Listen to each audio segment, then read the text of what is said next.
ഇവിടെ ആദില നൂറ വിഷയത്തിൽ ഷാനവാസും അതിനു മുന്നേ അനീഷും ഇടപെട്ടിരുന്നു.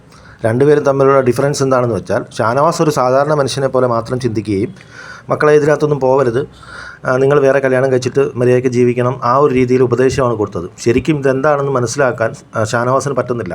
ഇത് ഇന്നും ഇന്നലെ തുടങ്ങിയ വിഷയമല്ല. ഈ ഓപ്പോസിറ്റ് സെക്സിനോട് താല്പര്യമില്ലാതെ സ്വന്തം ജെൻഡറിനോട് മാത്രം താല്പര്യമുള്ള ഇവരെ ഇത് നൂറ്റാണ്ടുകൾക്ക് മുമ്പേ ഉള്ള സംഭവമാണെന്ന് മനസ്സിലാക്കാതെ മണ്ടത്തരമാണ് അയാൾ ചെയ്തത്. കാരണം ഇത്രയും ഓർത്തഡോക്സ് മുസ്ലിം ഫാമിലിയിലുള്ള അവർക്ക് ഏതെങ്കിലും രീതിയിൽ അവർക്ക് മാറാൻ പറ്റുമെങ്കിൽ അത് മാറുമായിരുന്നു. എന്നാൽ അനീഷ് എന്താണ് ചെയ്തത്?